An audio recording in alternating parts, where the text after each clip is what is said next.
Primeira chave que eu quero liberar é que se você se sente como uma vítima, você vai se tornar uma. Se você se sente como uma vítima, você vai se tornar uma. Biblicamente, pastor, qual é o respaldo? Provérbios 23:7. Assim como o homem pensa, ele é. Irmão, tem muita gente que há muito tempo coloca a culpa da falta de frutos, ou de sucesso, ou de romper, ou de alegria, em qualquer outra coisa, a não ser na sua responsabilidade de assumir o protagonismo da sua própria história. É muito mais fácil a gente endemonizar problemas do que assumir que pode ser um problema de caráter. É muito mais fácil a gente dizer que o inferno está furioso do que assumir que talvez a gente não esteja fazendo o que já deveria ter feito. Alguém está comigo? Diga amém. Eu lembro que eu preguei aqui alguns meses atrás uma mensagem, o que fazer depois de uma palavra profética. Eu falei que quando recebemos de Deus uma palavra, Deus está nos dando uma direção. Quando ouvimos de Deus a segunda vez a mesma palavra, Deus está nos dando uma confirmação. Mas se você já ouviu de Deus 4 ou 5 vezes a mesma palavra, é porque provavelmente você já deveria estar vivendo o que você ainda está ouvindo. Cara, Deus me ama tanto. Por quê? Tem 10 anos que Ele me fala a mesma promessa. Que demais, né? Não, irmão. Ele está te relembrando algo que Ele já comunicou, mas porque você ainda não se posicionou, é só uma promessa. Promessas falam a respeito de um tempo futuro, mas esse futuro precisa um dia chegar. Tem muita gente que não está vivendo as promessas que já deveria estar vivendo, porque não assume o protagonismo da sua própria história. Sabe, a religião, ela tornou pejorativo alguns termos que na verdade são extremamente importantes para romper. Um deles é intencionalidade. Por muito tempo eu acreditava que ser intencional era algo ruim. Vamos te ver, linda. Ser intencional significa ser alguém que maquina coisas, alguém que tem estratégia demais. Então quando alguém usava o termo intencionalidade, eu já fechava o meu coração. Quando na verdade ser intencional significa fazer com intenção o que se faz. Quando ofertamos debaixo de um princípio de honra, como a pastora Lola ministrou, estamos sendo intencionais. Por que você não pega o que sobrou do teu dinheiro e joga numa sacola? Por que a gente pega com temor e entrega com zelo? Porque intencionalmente estamos ofertando ao Senhor. Por que a gente não vem de qualquer jeito só para servir numa escala? Porque alguém colocou o nosso nome, a gente tem que vir. Porque entendemos que quando servimos, não servimos para receber, nós servimos porque já recebemos. Intencionalmente eu vim honrar ao Deus da minha salvação, o Deus que me tirou de um lugar e me trouxe para um outro lugar. Um Deus que me transportou do império das trevas para o reino do seu Filho amado. Jesus diz: o meu Pai ama quem dá com alegria. Isso é intenção, é intencional. Todas as vezes que fizerem isso, façam em memória de mim. Intencionalidade. Sabe, a Bíblia ela é cercada de intencionalidade, mas a religião por muito tempo ela acabou tornando pejorativo alguns termos que são importantes. Posicionamento é um outro termo que muitas vezes a gente acha que vai de encontro à soberania de Deus. Não, se Deus quiser vai acontecer. Ele quer, tanto que Ele te prometeu. Se Ele prometeu é porque faz parte da vontade dEle. Toda promessa de Deus é uma expressão da sua vontade. Alguém está comigo aqui? Diga amém. Quando Deus faz uma promessa, Ele está expressando qual é a sua vontade, qual é o seu intuito. A palavra de Deus diz: Ele não é homem para que minta, nem filho do homem para que se arrependa. Acaso Deus prometeria algo que não tem o intuito de cumprir?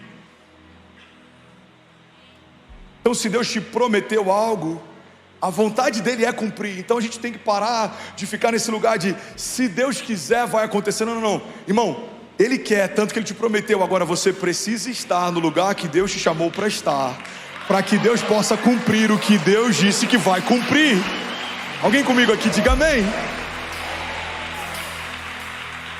Tem uma frase do Erwin McManus que eu amo. Ele diz que quando nós estamos fora da vontade de Deus, estamos em perigo, mas quando estamos vivendo a vontade de Deus, nos tornamos perigosos. É para esse lugar que a igreja foi chamada.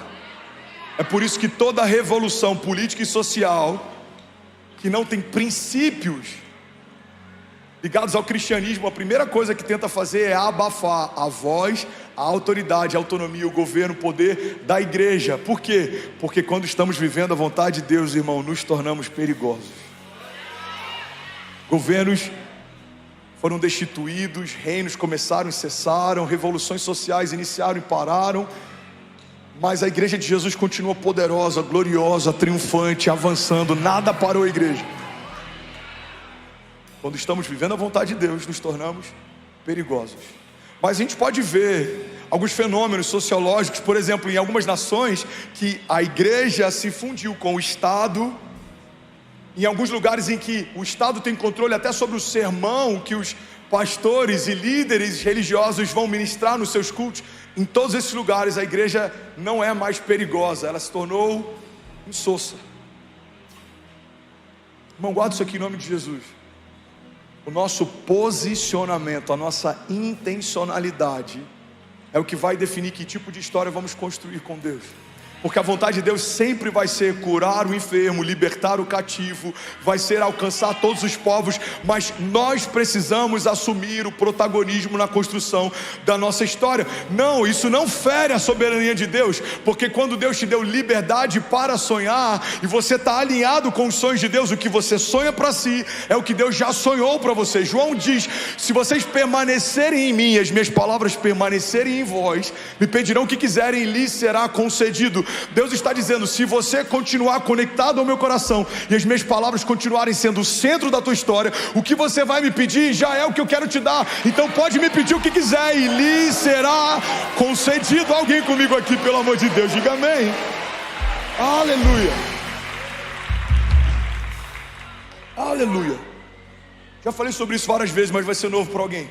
A palavra concordância, a etimologia dela, a origem vem de concordes, corações alinhados, batendo no mesmo ritmo. Quando eu concordo com a vontade de Deus, o meu coração passa a bater no mesmo ritmo que o dele. Discordância vem de discordes, corações desalinhados. É quando o meu coração está batendo no ritmo e o coração de Deus está batendo em outra. Um bom conselho aqui, entre parênteses, é melhor bater o teu coração no ritmo do coração de Deus do que diferente do ritmo dele. Por quê? Porque tudo que existe está cadenciado a partir do coração de Deus. Toda a natureza, toda a criação, toda a glória, céus e terra, tudo isso está conectado ao coração de Deus. Quando a minha agenda se conecta a dele, quando o meu coração se conecta ao dele, as coisas começam a acontecer, as pessoas não entendem o porquê. Irmão, me explica essa aceleração, me explica esse romper, irmão. Nos conectamos com o tempo de Deus, com a vontade de Deus, com a agenda de Deus. As coisas que aconteceriam em 10 anos começam a acontecer em um ano, porque estamos debaixo de um tempo de aceleração. Deus disse, se alguém estiver disponível eu farei, e nós dissemos, Pai, eis-me aqui, usa-me a mim, faz o que o Senhor quiser. Deus está à procura de pessoas disponíveis. Aleluia. Alguém comigo aqui, diga amém. Estava conversando com o JB ontem, ele falou de um termo que eu não conhecia, que também está ligado ao coração, a palavra corrupção. Corrupção é a ruptura do coração. Quando o nosso coração se corrompe, nos tornamos corruptos. Mas muitas vezes julgamos políticos e não sondamos a corrupção, talvez das nossas motivações e propósitos e projetos. Julgamos a corrupção da gestão pública de alguém, mas não paramos para avaliar a corrupção talvez do nosso propósito. Se você está construindo algo que não aponta para o chamado que Deus te deu, você está construindo uma história para você. Muitas vezes a gente está pedindo para Deus prosperar algo que Deus quer que morra. É um projeto pessoal que não tem nada a ver com o projeto que Deus tem para mim. E a gente está aqui clamando, falando, Deus, prospera esse negócio. Deus está falando, eu quero que ele morra. Porque só quando o que é teu morre, o que é meu nasce. Só quando o velho morre, o novo nasce. Você precisa abrir mão da tua vontade para viver a vontade de Deus.